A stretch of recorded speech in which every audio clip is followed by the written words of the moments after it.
नमस्कार दोस्तों, मैं हूं हरीश चावला और आप देख रहे हैं सावन नवल न्यूज़ और अमर मंथन खबर। तस्वीरें जो आप देख रहे हैं ये हैं आज करनाल की, जहां जाट धर्मशाला में आज इनेलो नेता और विधायक अभय सिंह चौटाला आज कार्यकर्ताओं की एक बैठक लेने पहुंचे थे। कल वो असंध और पानीपत में होंगे। आज उनका भव्य स्वागत किया गया। इस अवसर पर जो है जिला अध्यक्ष सुरजीत पहलवान, व्यापार प्रकोष्ठ के प्रदेश के अध्यक्ष मदन मोहन चौधरी, पूर्व विधायक रेखा राणा, वरिष्ठ नेता राम कुमार एबला, फूल सिंह मंजूरा, प्रवक्ता कृष्ण कुटेल, इनेलो नेता शिव बजाज, विकास बंसल, रिंकू बंसल, तरुण कंबोज, अरुण कंबोज, राजेंद्र जैन जो प्रदेश के उपाध्यक्ष हैं। इसके अलावा जयपाल पुनिया, धर्मवीर पाड्डा और कंवर पुटाना सहित कई नेता वहाँ मौजूद थे। सबसे पहले आज दोपहर वह नीलोखेड़ी की पंजाबी धर्मशाला में पहुँचे, जहां उनका भव्य स्वागत हुआ और वहां उन्होंने कार्यकर्ताओं को संबोधित किया। इसके बाद वह करनाल पहुँचे। पत्रकारों से बातचीत में उन्होंने कहा कि मनीषा हत्याकांड मामले को लेकर जब उनसे सवाल पूछा गया तो उन्होंने कहा कि सीबीआई जांच से कुछ भी निकलने वाला नहीं है। सीबीआई तो नफे सिंह राठी के मामले में भी जांच कर रही है। 2 साल हो चुके हैं लेकिन आज तक कुछ भी नहीं मिला, जबकि उसके मामले में तो बाई नेम FIR दर्ज है। जिन लोगों के नाम लिखवाए गए, जिन पर शक था, उनसे भी सीबीआई ने ढंग से पूछताछ नहीं की। वोट चोरी को लेकर कांग्रेस के प्रदर्शन के सवाल पर अभय चौटाला ने कहा कि कांग्रेस से बड़ा कोई चोर नहीं है। सबसे पहले हमारा वोट कांग्रेस ने चोरी किया और कांग्रेस का वोट चोरी करके ले गई बीजेपी। अब तो अपनी कमियों को छिपाने के लिए कांग्रेस इस तरह के प्रदर्शन कर रही है। सबको पता है कि हरियाणा में बीजेपी को तीसरी बार सरकार किसने बनवाई। चौटाला ने कहा कि वोट चोरी नहीं हुआ, बल्कि भूपेंद्र सिंह हुड्डा ने कांग्रेस के जीतने वाले प्रत्याशियों के खिलाफ आज़ाद प्रत्याशियों को चुनाव लड़वाकर और उनको बागी करके बीजेपी की सरकार बनाने का काम किया। ऐसे 9 उदाहरण हैं जिनके खिलाफ इसने कैंडिडेट उतारे, फिर उनको जितवाया। विजेंद्र सिंह को हराने में भी सबसे बड़ा हाथ भूपेंद्र सिंह हुड्डा का था। उसके 3 कैंडिडेट खड़े किए, तीनों को खड़ा करके 60,000 वोट वीरेंद्र सिंह के लड़के का चोरी किया। यूट्यूबरों पर दर्ज मामले को लेकर चौटाला ने कहा कि सरकार हर किसी के पुलिस के बलबूते पर कमज़ोर करना चाहती है। अगर मीडिया ने खुलकर इस सरकार की कमियां उजागर नहीं की तो मीडिया कमज़ोर पड़ जाएगी। दिल्ली में स्टूडेंट पर लाठीचार्ज के सवाल पर उन्होंने कहा कि भाजपा पुलिस के दम पर हर वर्ग को दबाना चाहती है। बहुत लोग अब खुलकर सड़कों पर आएंगे और सरकार का तख्ता पलट होना निश्चित है। उन्होंने कहा कि आज कार्यकर्ताओं में भारी उत्साह देखने को मिला और कार्यकर्ताओं ने स्पष्ट तौर पर कहा कि हमें केवल चौधरी देवीलाल का जन्मदिन ही नहीं मनाने आएंगे, बल्कि हम यह संदेश देंगे कि भाजपा को सत्ता से बाहर करेंगे और कांग्रेस को सत्ता से दूर करेंगे और अगली सरकार हरियाणा के अंदर इंडियन नेशनल लोक दल की होगी। चौटाला ने एक सवाल के जवाब में कहा कि अब हमारा कार्यकर्ता नए सिरे से संगठित हो रहा है, संगठन लगातार मजबूत होता जा रहा है। प्रदेश के हर कोने में लोग इनेलो से जुड़ रहे हैं। इसके अलावा जो व्यापार प्रकोष्ठ के मदन मोहन चौधरी हैं, जो इसके प्रदेश अध्यक्ष हैं, उन्होंने बताया कि वह पानीपत के प्रभारी हैं और कल जो है चौटाला साहब पानीपत और संध में कार्यकर्ताओं को संबोधित करेंगे। उन्होंने कहा कि अभय चौटाला के नेतृत्व में इनेलो संगठन लगातार मजबूत हो रहा है। देखिए करनाल और नीलोखेड़ी से सावन न्यूज़ और अमर मंथन खबर की यह विशेष रिपोर्ट अपने सहयोगी संजीव चौहान के साथ हरीश चावला, करनाल। उनके प्रति श्रद्धा सुमन। जिस तारीख को न्योता देने अलग अलग जगह जा रहे हैं, कैसा जोश देखने को मिल रहा है? हमारे पार्टी के कार्यकर्ताओं का उत्साह देखने वाला है। 3 हलकों की मीटिंग थी, 1500-2000 कार्यकर्ता आया हुआ था। अभी पीछे नीलोखेड़ी की मीटिंग थी,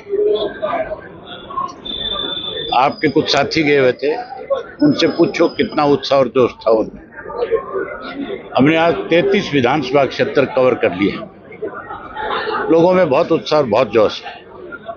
बहुत बड़ी मात्रा में चौधरी साहब के जन्म दिवस पे आएंगे और केवल चौधरी साहब का सम्मान दिवस मनाने नहीं, उनके प्रति श्रद्धा सुमन अर्पित करने नहीं, बल्कि पूरे देश को एक मैसेज देंगे कि अगली सरकार जो है हरियाणा प्रदेश में इंडियन नेशनल लोक दल पार्टी की बनेगी, जहां हम भाजपा को सत्ता से बाहर कर देंगे।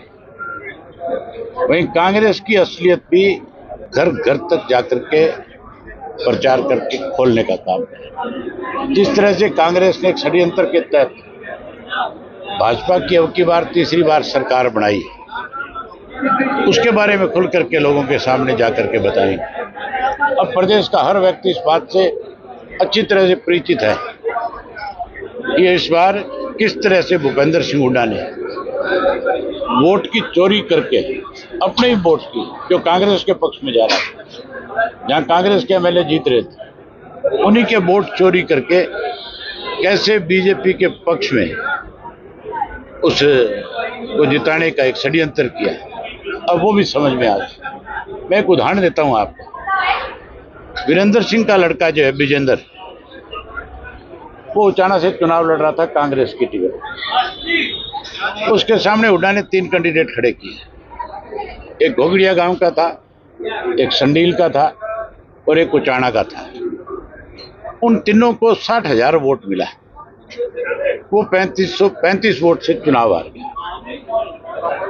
अगर वो तीनों को भूपेंद्र सिंह हुड्डा ना खड़ा करता, क्योंकि वो तीनों के तीनों व्यक्ति, आप हुड्डा से पूछोगे किसके द्वारा उन लोगों को कांग्रेस का उम्मीदवार बनाया गया था। हुड्डा और हुड्डा का लड़का जब भी उचाना गए, उनके कंधों पे हाथ रखते थे और ये कहते थे आप में से किसी एक को चुनाव लड़ाऊंगा।